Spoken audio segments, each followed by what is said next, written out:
Saat pertama berdiri tahun 1995, BYD cuma perusahaan pembuat baterai handphone. Kini produsen kendaraan listrik Tiongkok ini menjadi salah satu pemain utama mobil listrik dunia dengan jumlah produksi mencapai 6 juta unit termasuk tipe plug-in hybrid dan full listrik. BYD juga telah menyalip Tesla sebagai penjual kendaraan listrik terbesar di dunia pada akhir tahun lalu, menandai kenaikan luar biasa bagi produsen mobil Tiongkok tersebut. Perusahaan ini untuk pertama kalinya mengekspor lebih banyak mobil listrik dibandingkan Tesla pada kuartal akhir tahun 2023 dan memangkas keunggulan penjualan yang selama ini dipegang oleh perusahaan Elon Musk sepanjang tahun secara keseluruhan. Dan di episode hari ini kita akan membahas bagaimana pembuat baterai asal Tiongkok yang kurang dikenal bisa berkembang begitu cepat menjadi produsen mobil dan mengakhiri keunggulan Tesla.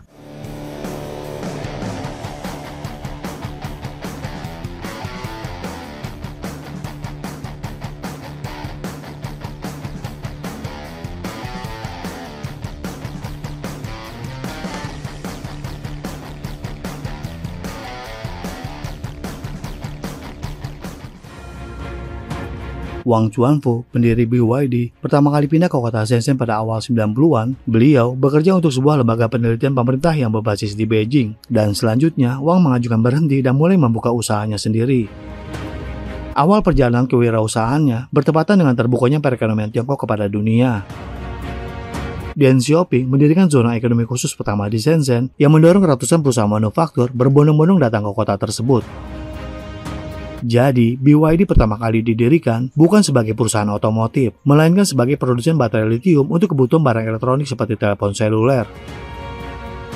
Dan menurut Wang, nama BYD sebenarnya tidak memiliki arti khusus. Nama ini dipilih untuk membedakannya dari startup lainnya. Pada tahun 1997, Wang telah mengembangkan bengkel kecilnya menjadi pembuat baterai ponsel berukuran sedang dengan penjualan tahunan lebih dari 1 juta yuan atau sekitar 14 juta dolar Amerika Serikat. Pada tahun 2003, BYD telah menjadi produsen baterai nikel kadmium terbesar di dunia yang banyak digunakan pada telepon seluler. Namun Wang tidak berhenti di situ saja. Wang melihat prospek pertumbuhan kendaraan listrik di masa depan dan membuatnya berkelana ke industri mobil pada tahun 2003 dengan mengakuisisi produsen mobil milik negara di kota Xi'an seharga 269 juta yuan atau setara 38 juta dolar Amerika Serikat. Meskipun keputusan tersebut mengejutkan dan membuat marah para investor strategis perusahaan dan memicu anjloknya 21% saham perusahaan yang terdaftar di Hong Kong, Wang tetap teguh dengan tujuannya. Menurut Beijing Business Today, sesaat setelah harga sahamnya anjlok, Wang mengatakan, "Saya membuat mobil karena saya optimis terhadap perkembangan kendaraan listrik di masa depan." Pada 2005, BYD memulai pengembangan bisnisnya dengan membuat mobil listrik pertamanya yang bernama F3. BYD F3 langsung diterima publik Tiongkok dan masuk dalam list mobil Tiongkok pertama yang masuk dalam daftar penjualan 10.000 unit. Dan pada tahun 2008, BYD berhasil mendapat suntikan dana dari investor baru dengan nilai investasi senilai 230 juta dolar Amerika Serikat dari pengusaha terkaya dunia asal Amerika Serikat Warren Buffett. Berkshire Hathaway, perusahaan milik Warren Buffett, menjadi salah satu pemegang saham BYD yang tercatat pada Februari tahun 2023 memegang saham sebanyak 12,9%. Dan pada tahun yang sama, BYD juga meluncurkan F3DM sebagai mobil plug-in hybrid pertama di dunia yang diproduksi secara massal. Dan di tahun selanjutnya, BYD masuk ke segmen bus listrik dan forklift bertenaga listrik. Hingga puncaknya di tahun 2015, BYD mengumumkan full market strategi di kendaraan listrik, lengkap dengan rantai industri yang dimilikinya sendiri seperti fasilitas pembuatan baterai LEV, powertrain, molding, dan semikonduktor di bawah bendera Fenrip sebagai anak perusahaannya. Dan tidak hanya mobil listrik, BYD juga menawarkan solusi transportasi massal di Tiongkok dengan meluncurkan Skyrail pada tahun 2017. Buffett secara bertahap mengurangi kepemilikan sahamnya di BYD sejak tahun 2022 dan mengambil sebagian besar dari keuntungan yang telah ia peroleh. Menurut pengajuan terbaru dari Berkshire Hathaway milik Buffett, perusahaan tersebut memegang hampir 8% saham di BYD pada akhir Oktober tahun 2023 dan saham tersebut sekarang bernilai 2,3 miliar dolar Amerika Serikat. BYD telah mendominasi industri kendaraan listrik Tiongkok sejak tahun 2015 ketika BYD melampaui pesaingnya dalam dan luar negeri di pasar mobil terbesar di dunia itu. Dan salah satu keunggulan utama BYD dibandingkan Tesla adalah harganya yang kompetitif. 4 model Tesla seperti Model 3, Model Y, Model S, dan Model X memiliki label harga mulai dari 40.000 dolar Amerika Serikat hingga 120.000 dolar Amerika Serikat. Di Tiongkok, model Tesla yang termurah, seperti model Dasal 3, dibanderol mulai dari $32.000 Amerika Serikat. Model ini memiliki jangkauan 272 mil dengan muatan penuh dan kecepatan tertingginya 140 mil per jam. Sebaliknya, BYD Seagull memiliki harga awal $10.000 Amerika Serikat. Model ini memiliki kecepatan tertinggi 81 mil per jam.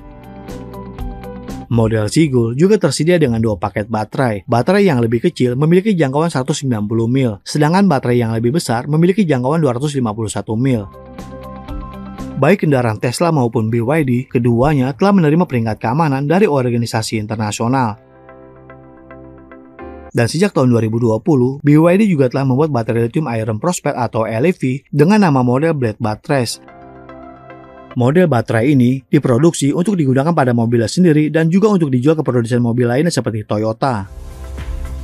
Baterai berbentuk pisau ini lebih tipis dan lebih panjang dibandingkan sel besi lithium konvensional, sehingga dapat memaksimalkan penggunaan ruang yang tersedia di dalam paket baterai. Dan menurut BYD, baterai model ini sangat kecil kemungkinannya untuk terbakar meskipun rusak parah. Tesla juga dilaporkan menggunakan baterai model ini untuk mobil Model Y yang diproduksi di Berlin Gigafactory. BYD terus memperluas jangkauan produknya untuk mencakup berbagai sektor, termasuk transportasi publik, truk listrik, kendaraan khusus, dan sistem Neo Energy Vehicle atau NEV. Kini, BYD menjadi produsen kendaraan listrik terbesar di Tiongkok, dan termasuk salah satu yang terbesar di dunia dengan angka penjualan yang sudah mencapai 6 juta unit di seluruh dunia. BYD mengekspor taksi listrik, bus, dan kendaraan lainnya ke seluruh dunia, termasuk Eropa, Amerika Selatan, Asia Tenggara, dan Timur Tengah. Israel dan Thailand saat ini dianggap sebagai pasar luar negeri utama BYD, di mana perusahaan Tiongkok ini menduduki peringkat nomor 1 dalam penjualan kendaraan listrik. Mobil penumpang terlarisnya adalah model Kin dan Song. Model Kin adalah sedan kompak yang tersedia sebagai mobil hybrid plug-in atau mobil serba listrik, dan model Song merupakan serangkaian SUV crossover kompak. Nama BYD mungkin masih terasa asing buat publik Indonesia karena tidak sepamiliar merek Tiongkok lainnya seperti Wuling, Chery, dan lain-lainnya. Akan tetapi bila kita perhatikan, khususnya di Jakarta, mobil BYD sudah warawiri menjadi unit taksi listrik perusahaan Bluebird, dan bus listrik BYD telah dipakai di Transjakarta saat ini. BYD dikenal menawarkan mobil dengan harga yang lebih terjangkau, sehingga membuat mobil ini menarik lebih banyak konsumen. Mobil penumpang BYD memang belum tersedia di Amerika Serikat, namun bus listriknya diproduksi di Lancaster, California dan dijual di Amerika Serikat. Pada sebuah wawancara, Wang Chuanfu mengatakan BYD memiliki tanggung jawab dan misi dalam mengembangkan kendaraan energi baru di Tiongkok sejak 0 hingga 6 juta unit, dan ini adalah pencapaian BYD dalam transformasi industri otomotif global dan juga merupakan tolak ukur dalam perjalanan industri kendaraan energi baru di Tiongkok yang sebelumnya dimulai dari titik nol. Jadi bagaimana menurut Anda? Bagaimana BYD yang hanya dari pembuat baterai kini menjadi produsen mobil listrik terbesar di Tiongkok dan menjadi pesaing utama Tesla? Silakan berikan komentarnya di kolom komentar kami. Terima kasih dan sampai jumpa di episode berikutnya.